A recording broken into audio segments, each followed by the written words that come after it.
Isang mapagpalang tanghali sa mga kapatid ko sa naman at magandang gabi naman sa mga kapatid ko sa Espiritu. Nandito po tayo bilang isa sa bahagi ng gawain.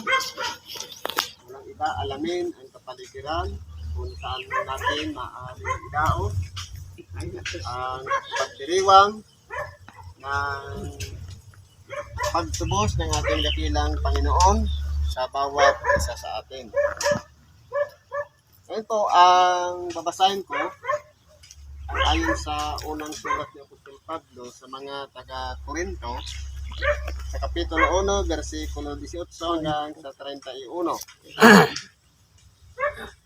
Sapagkat ang salita ng krus ay kamangmangan sa kanila na nangapapahamak. Ngunit ito'y kapangyarihan ng Diyos sa atin na nangaliligtas. Kung pag-aralan po natin, noong ang ating dakilang Panginoon, Jesucristo, siya ay pinahirapan at pinaratangan upang magtamo ng kamatayan sa pamamagitan ng pagbibitin sa isang punong kahoy. Yung mga tao na gumawa noon, para sa kanila, ito'y kamangmangan. At kagaya rin natin, kung sa karunungan ng sanglibutan, meron naman tayong templo. Meron naman tayong malilim na lugar. Bakit nandito tayo? Yan po ang karunungan ng Diyos. Sapagkat sa pag-iisip ng tao, tatawagin na kamangmangan. Sapagkat, bakit ka pa nagsakripisyo para magbilad, para mangaral sa kawalan, yun pala ay kalooban ng Diyos. Sapagkat, gaya ng sinabi kanina, magsiyaon kayo sa buong sanglibutan. Ibig sabihin, kahit saan ipinangangaral ang Ebanghelyo. Lamang, kung pag-aaralan po natin, napakaraming sinubo ang ating dakilang Panginoon para mangaral ng Ebanghelyo. Pero po, kalimitan nakapokus lang ang atensyon sa kung ano ang tatamuhin ng tagapangaral. Sa mga kaloob, doon nakapokus. Pero ang pangangaral ng Ebanghelyo sa lahat o kaya sa buong sanglibutan kahit saan man, pwede tayong makibahagi ng Ebanghelyo. Sapagkat meron din naman mga nilalang dyan na malamang hindi natin nakikita. Pero kung karunungan ng sanglibutan, pagtatawanan tayo, bakit ka nangangaral dyan? Mainit dyan. Karunungan po yan ng Diyos. Sapagkat sa pamamagitan ng krus, pinagtawanan nila ang ating dakilang Panginoon. Na sinabi pa nga sa panunuya, hindi ba ikaw ang Kristo? Palayain mo ang iyong sarili. Kung kalooban lang siguro ng ating dakilang Panginoon, marahil gagawin niya. Dahil nga, nasasakop siya ng kalooban ng Diyos, gagawin niya kung ano ang nais ng nagsugo sa Kanya. Tayo po, sinugo din para dumako dito, para mangaral, magsakripisyo, magdanas ng tiis. Matatawag po tayong sinugo kung handa tayong sumunod at magpasakop. Pero kung nagrereklamo, malamang hindi po tayo kasama sa mga sinugo. Sapagkat umiiral sa atin ang karunungan ng sanglibutan. Na iyan ay kamangmangan sa Diyos. Yan po ang katotohanan niyan.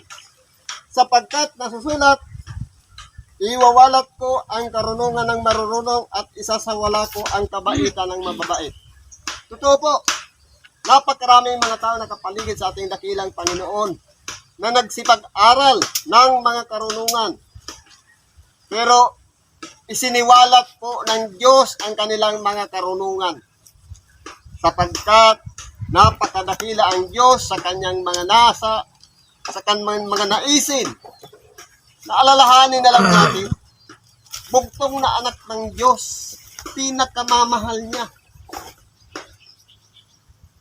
Kung papaano ginawa ni Abraham na ang isa niyang pinakamamahal na anak, handa niyang ialay sa Diyos. Ginawa rin ng Diyos ang kanyang bugtong na anak na pinakamamahal, handa niya ring ihain, ialay para sa mga tao. Kaya ganyan po kadakila ang Diyos. Pero po sa atin, nakandepende po tayo sa karunungan ng sanglibutan. Kaya po, ang ginagawa natin, yung hinahanap natin, yung pangangaral, na komportable tayo. Hindi tayo naiinitan, hindi tayo nabibilad, hindi tayo dumaranas ng sakripisyo. Yun po yung cross.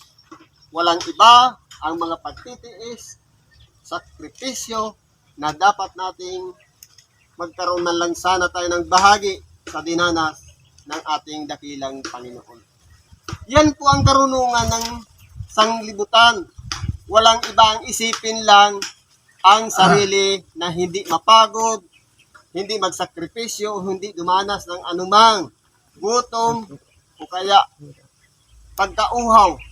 Pero nandito tayo sapagkat tayo'y sinugo ng Diyos, nasa ilalim tayo ng kanyang kapangyarihan, kaya karapatan po ng Diyos na kung ano ang kanyang kalooban, sumunod po tayo. Kaya ipinangangaral natin ang Ebanghelyo dito sa ilang. Ano bang sabi dito? Saan naroon ang marunong? Saan naroon ang eskriba? Saan naroon ang mapagmatuwid sa sanglibutan ito? Hindi ba ginawa ng Diyos na kamangmangan ang karunungan ng sanglibutan? Totoo po. Sapagkat napakarami ang mga nagmamalaki, nagmamataas sa kanilang sarili, sapagkat ang pamantayan po ng Diyos ay hindi sa eskwelahan, hindi sa natutunan ng sanglibutan ito, kundi kung ano ang kaloob na nasa atin na bago tayo isilang. Yung unawa na mayroon tayo. At sa tulong ng Espiritu Santo, mas lalo pang pinalalago ang ating kaalaman, karunungan, sapagkat kung baga, titingnan natin sa kalagayan nating mga tao, limitado lamang ang magagawa ng utak natin. Diyos po ang nagpapakilos diyan sa pamamagitan na hangin na ating hinihitit, na siyang nagbibigay upang pumasok sa ating baga, pagalawin yung puso upang magkaroon ng pintig, upang ang dugo ay paikutin sa buo nating katawan. Yan po ay mula lahat sa Diyos. Kaya kung atin pong titingnan lamang ang ating sariling kakayahan, yan po ay karunungan lamang ng sanglibutan ang matutunan natin. Depende sa itinuro ng ating mga magulang, itinuro sa paaralan, yan po ay mauuwi sa wala. Kaya po, anumang karangyaan, meron man tayong mga diploma, meron man tayong mga titulo sa ating pagkatao, lahat ng yan ay mga uuwi sa wala. Pero ang karunungan unang-una mula sa Diyos, ang walang iba, ang tularan natin, ang ginawang karunungan na ipinamalas ng ating dakilang Panginoon. Na siya bagamat nasa mataas na kalagayan, hinumad niya yon. Ang pagpapakumbabang puso, ang minarapat na dapat sana nating gawin. Yun po ang karunungan ng Diyos. Sapagkat ang pagpapakumbabang puso, doon nananahan ng Espiritu ng Diyos at ang Espiritu Santo sa ating pagkatao. Pero kung nananahan po sa atin na gusto nating sumikat, gusto na tayong kilalanin, pakilala ka na sa sanglibutan. Pero ang kalooban ng Diyos, ang dapat na mangyari sa atin, walang iba. Ang ialay din natin ang ating sarili. Handa tayong magsakripisyo, magpakumbaba alang-alang sa kalooban ng Diyos. Kaya nandito tayo nakikibahagi ng Ebanghelyo. Kumbaga sa kalagayan kasi ng tao sa ngayon, pagtatawanan yung ginagawa natin. Katulad din naman ni Kristo na pinagtawanan ng mga tao. Sabi ng ating dakilang Panginoon, ginawa sa akin, gagawin din sa inyo. Sa makatuwid, magkasintulad lang na kinakailangan din danasin natin ang pagtawanan tayo sa ating mga ginagawa. Sapagkat lamang sa karunungan ng Diyos, hindi nakilala ng sanglibutan ang Diyos sa pamamagitan ng kanyang karunungan. ay kinalugdan ng Diyos na iligtas ang mga nagsisipanampalataya sa pamamagitan ng kamangmangan ng pangangaral. Kaya kung titingnan po natin, marami sa mga sinubo na tagapangaral, hindi naman edukado, hindi nakapag-aral. Di kahit pa ng ating dakilang Panginoon, hindi siya nakatapos ng anumang paaralan, pero ang karunungan sumasa kanya, napakahiwaga, maraming mga tao ang hindi makaunawa sa kanya. Siya ang batong katitisuran na ang napakaraming mga natisod sa aral ng ating dakilang Panginoon, pero siya ang naging bato sa panulukan. Kaya po, kung pag-aralan po natin, ang ating dakilang Panginoon hindi inintindi o binaliwala ng mga tao noon. Pero isa pala siya sa pundasyon ng pananampalataya. Sabi nga, bato sa panulukan o kaya cornerstone, na sa pamamagitan niya, tayo'y magtatamo ng kaligtasan. Tayo'y magtatamo ng habag ng Diyos dahil sa tayo'y walang karapatang lumapit sa Diyos maliban sa itinuro na ng ating dakilang Panginoon. Sa makatuwid bagay, ang daan, walang iba. Ang ating dakilang Panginoon ang pamamaraan para makalapit tayo muli sa Diyos. Nang sa ganon, magkaroon tayo ng pag-asa doon sa nais ng Diyos na magkaroon tayo ng buhay na walang hanggan. Datapwat, ang aming ipinangangaral ay ang Kristo na napako sa krus, na sa mga Hudyo ay katikisuran, at sa mga Hintil ay kamangmangan. Ngunit sa kanila ng mga tinawag, maging mga Hudyo at mga Grigo, si Kristo ang kapangyarihan ng Diyos at ang karunungan ng Diyos. Kaya po, tayo'y nangangaral kay Kristo, na siya ipinakikilala nating napako sa krus.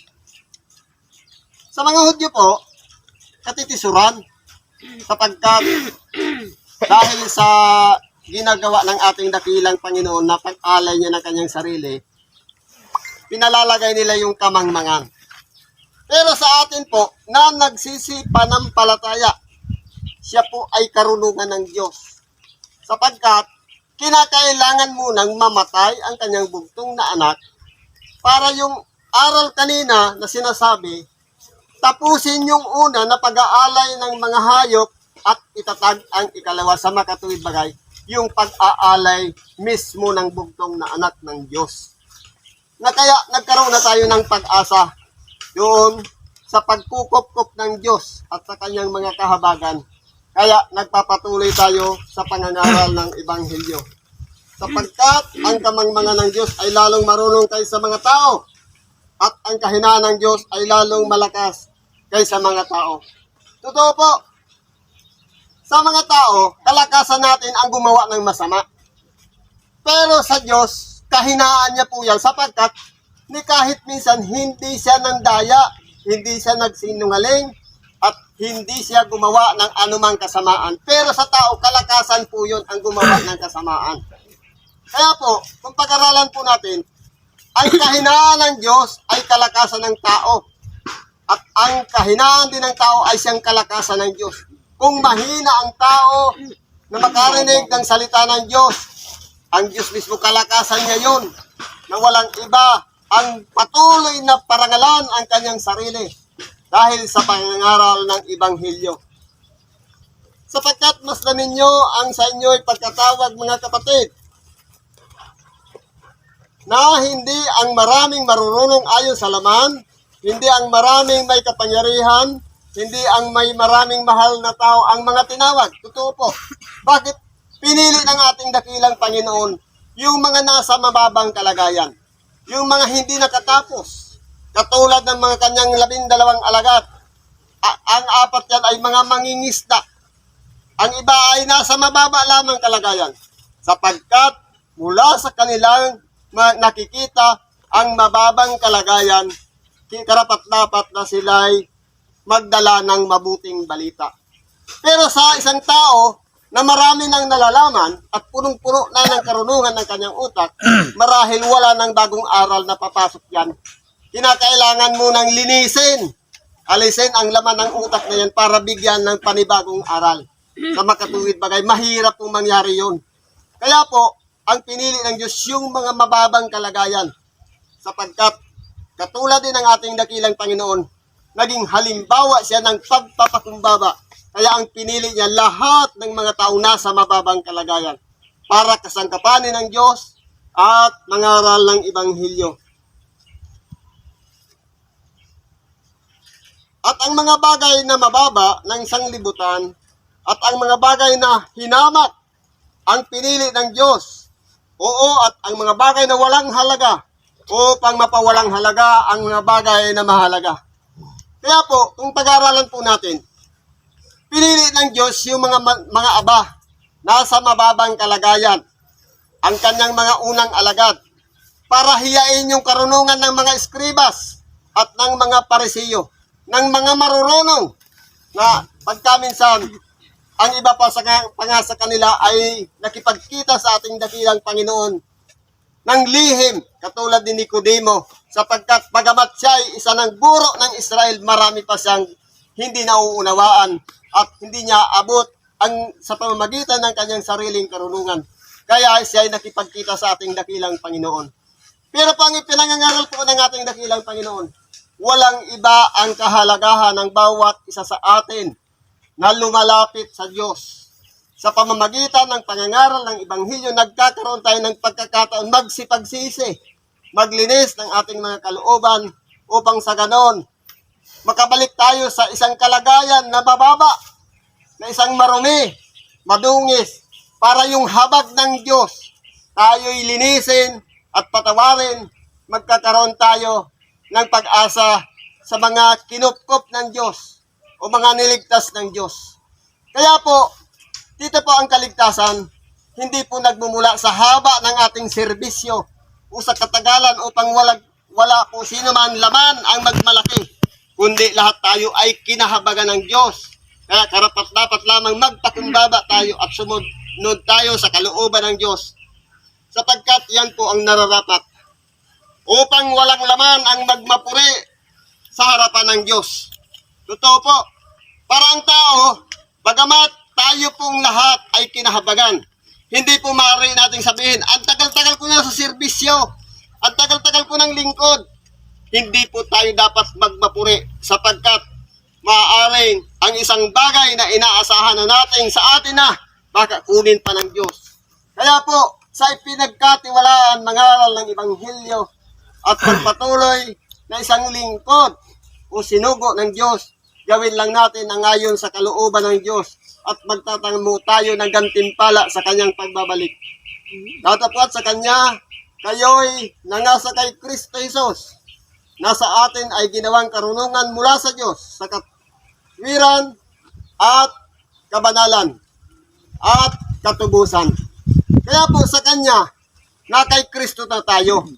Kaya po, kung ano ang kalooban ni Kristo, yun dapat ang ating ginagawa, sapagkat tayo rin ay magtatamo ng mga bagay na kahinaan ng ating katawan. Sa makatuwid, ang Diyos ang magpupuno ng lahat ng mga bagay na kakulangan sa ating mga sarili.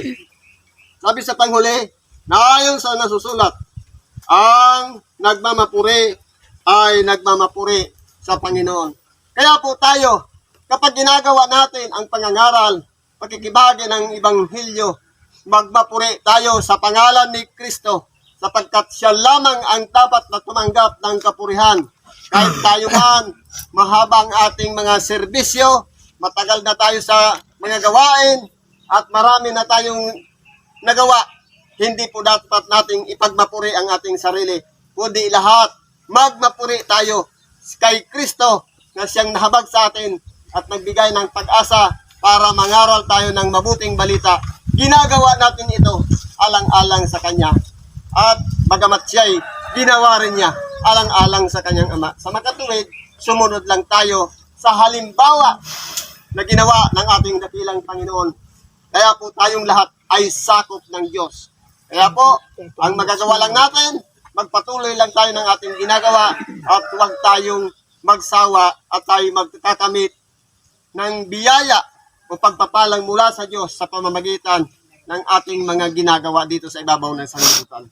Hanggang dito na lang ang may babahagi ko. Salamat sa Diyos at pagpalain tayo isang magandang umaga sa mga kapatid ko sa laman at magandang gabi naman sa mga kapatid ko sa Espiritu. Salamat at pagpalain tayo ng Diyos.